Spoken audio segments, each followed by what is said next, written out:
fatos e versões. O que vai impactar na sua vida agora no Café com Política. No Café com Política de hoje, a gente conversa com o senador Carlos Viana, do PSD, vice-líder do governo no Senado. Olá, senador, um prazer falar com o senhor aqui mais uma vez. Bom dia.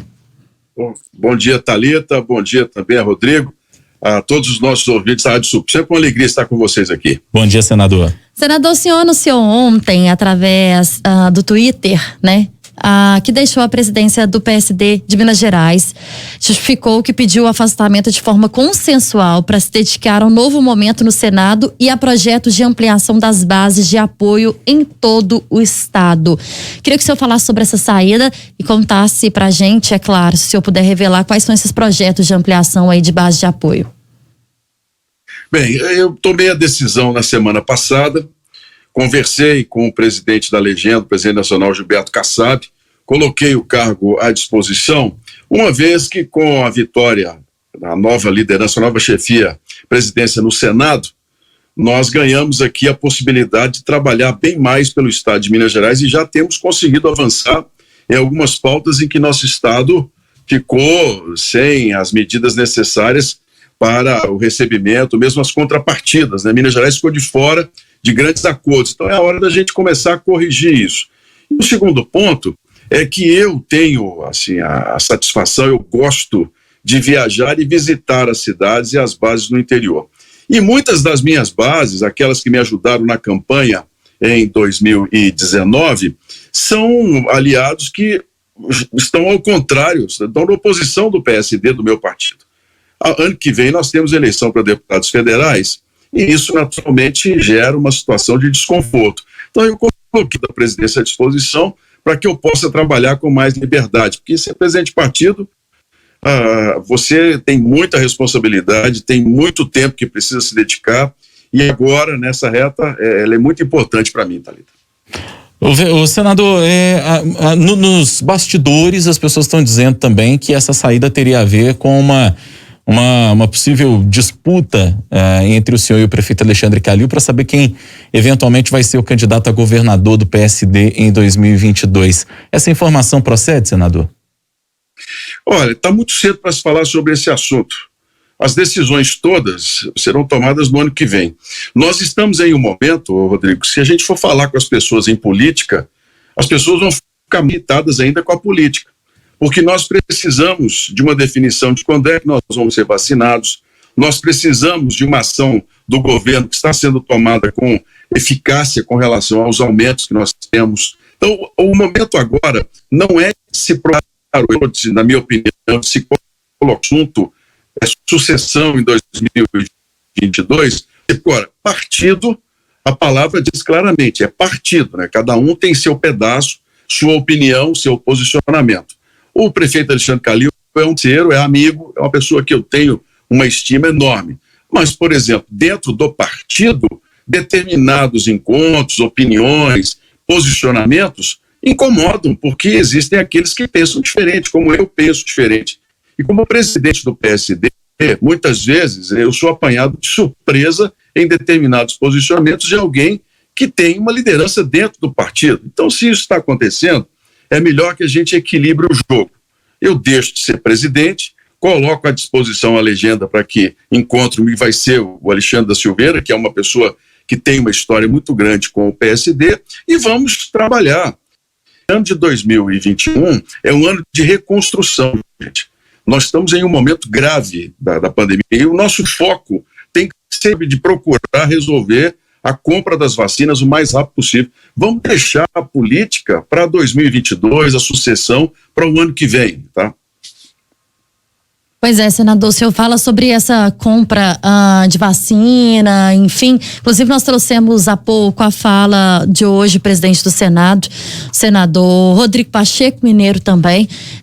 Ele que fala que não é a hora de abrir uma CPI para investigar, talvez, aí, a falta de ação do governo federal em relação ao coronavírus. Queria saber como é que o senhor tem acompanhado essas questões do Brasil. O presidente Jair Bolsonaro também já falou que não vai liberar um projeto para que possa aprovar as vacinas de forma emergencial, né, em até 5 dias, indo na contramão aí também de outros países onde a vacinação ocorre de uma forma mais rápida. Queria saber como é que o senhor tem acompanhado essas questões. Bem, nessa questão do veto do presidente, Thalita, o Brasil tem uma Constituição, uma ação própria.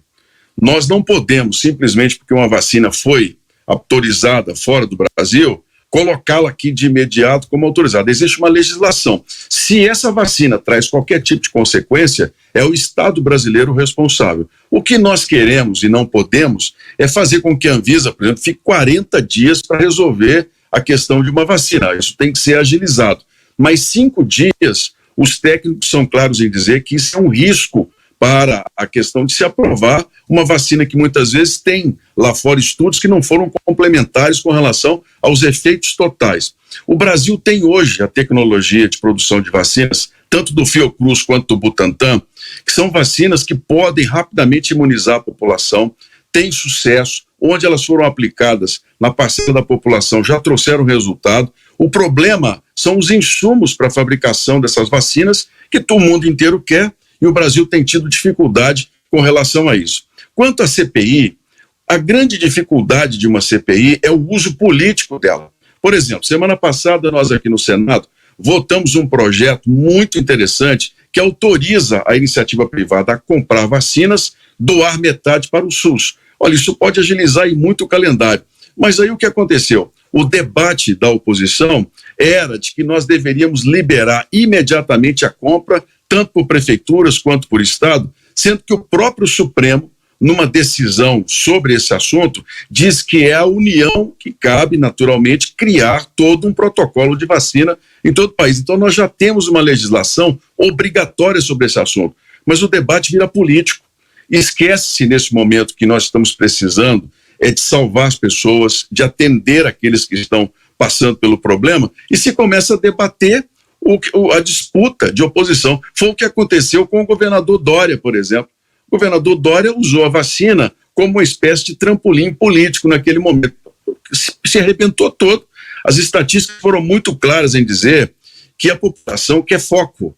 As pessoas hoje, quando me encontram na rua, quando me param no aeroporto, quando querem conversar comigo, me mandam mensagens, a preocupação é sempre assim: senador, quando é que nós a vacina é disponível? Senador, quando é que nós vamos ter condição de voltar a trabalhar novamente? O pessoal do comércio não está querendo lockdown, mas infelizmente a única saída que o país tem é fechar e resolver a questão de uma forma drástica, porque quando você libera com disciplina, não se cumpre, né? Você vê as praias lotadas, você vê festas com 400, 500, 800 pessoas, e isso, infelizmente, está sendo um vetor de transmissão muito grande. Então, hoje, a nossa preocupação aqui tem que ser de ajudar o governo e cobrar do Ministério da Saúde uma solução rápida para a vacinação de todos os brasileiros. O senador, nessa entrevista que deu ontem o Rodrigo Pacheco ao programa Roda Viva da TV Cultura, ele afirmou que o erro do governo federal até aqui foi não ter tratado a questão das vacinas com celeridade. Essa é a opinião dele. No papel de vice-líder do governo, o senhor concorda com essa afirmativa do senador Rodrigo Pacheco? Concordo. Eu entendo que o governo federal demorou a tomar providências para que o Brasil tivesse o fornecimento mais vacinas. O debate ideológico sobre se era da China ou não era da China, se era confiável ou não era confiável, ganhou mais espaço do que, de fato, a preocupação em nós imunizarmos os brasileiros. E é bom lembrar, gente, que em nosso país tudo é muito grande. Nós somos 210 milhões de pessoas. Então, todas as ações dentro do nosso são as maiores do mundo. Quando nós vamos falar em vacinar as crianças, temos o maior programa mundial de vacinação até bem pouco tempo. Nós vamos falar em imunização em outras áreas. O Brasil é gigante. Então, aqui, as nossas decisões têm que ser tomadas planejadamente, mas pensando naturalmente na demora em se vacinar a todos.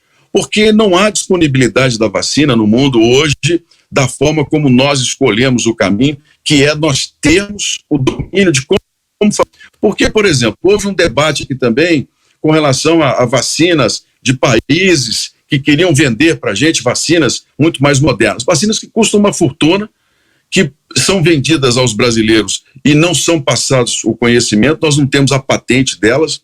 Nós já vimos que o vírus tem evoluído, o vírus ele vai mudando, são novas cepas que vão surgindo. Então, o mais importante naquele momento, que foi uma decisão correta nesse ponto do governo, foi você ter o domínio de colocar uma vacina. Porque assim a gente vai podendo, à medida que as vacinas vão sendo adaptadas dentro do Brasil com mais rapidez. Mas eu concordo com o presidente Rodrigo Pacheco que nós demoramos a fazer um planejamento e que agora o governo tenta corrigir e está conseguindo, por meio das relações com outros países, adiantar pelo menos uma parte maior dos insumos para que a gente possa entregar as vacinas à população. Senador, antes da nossa hora do bate-pronto aqui, ainda dá tempo de mais uma perguntinha rápida, eu peço que você seja objetivo na resposta, que é sobre a questão do auxílio emergencial, né? Esse tem se tornado o grande assunto agora em pauta no Congresso, no Senado, na Câmara dos Deputados. O governo admite, né, o auxílio emergencial, temos visto essa movimentação no Senado e na Câmara. O senhor é vice-líder do governo hoje, portanto tem um contato mais direto com o presidente da República, com os principais auxiliares dele. E nesse sentido eu pergunto ao senhor, já se definiu efetivamente quando é que esse auxílio vai sair do papel, né? Tem muita gente que está ansiosa, a gente recebe mensagem aqui constantemente. Mais do que isso, ontem, por exemplo, nessa mesma entrevista aí que a gente viu do presidente Rodrigo Pacheco, ele não quis falar em valores, mas se cogita a possibilidade de R$250. É bom no papel de vice-líder do governo que o senhor possa explicar aos nossos ouvintes aqui o que o governo está pensando efetivamente para esse auxílio emergencial, para esse novo auxílio emergencial. Uma ótima pergunta também, Rodrigo. O auxílio emergencial vai ser dado, deve ser votado essa semana. Eu acredito que de hoje para amanhã nós consigamos vencer as dificuldades e muito breve as pessoas terão novamente o auxílio, uma vez que a situação do Covid em nosso país ficou muito grave. O que está acontecendo é que nós precisamos definir com clareza de onde virá o dinheiro. Nós temos uma lei de responsabilidade fiscal, nós não podemos endividar o país de uma forma irresponsável, como foi, por exemplo, no governo Dilma, que era só emitir dinheiro e títulos. Não é assim, porque o mercado internacional acaba percebendo que o país não tem controle, isso encarece os juros para os novos financiamentos, isso torna a situação muito mais insustentável nas contas públicas. O que o governo fez foi colocar na medida provisória, ou no projeto, desculpe, na PEC, determinados pontos que naturalmente são questionáveis. A questão, por exemplo, dos gatilhos. Quando o governo chegar a um determinado ponto das despesas, ele tem de tomar medidas drásticas. Está certo. Isso é um ponto que nós temos que votar. Mas você tirar, por exemplo, trabalho, salário de servidores públicos, ora, será que precisamos chegar a esse ponto de nós colocarmos em risco boa parte dos servidores públicos brasileiros e os ganhos? Porque são muito poucos aqueles que ganham muito. A grande massa dos servidores públicos brasileiros tem salários menores ou médios. Não é como muitas vezes se discute de aposentadorias. A maioria é diferente da relação do ganho. Quer dizer, essa parcela do serviço público tem que ter respeitado o seu direito de ganho. Outros, por exemplo, como o teto de gastos e para a saúde, que em todos os deputados e senadores são pontos que nós não podemos abrir mão, porque as administrações municipais, elas podem querer usar dinheiro da educação para outros tipos de despesas. Então, esses dois pontos já, inclusive, foram reitos da PEC.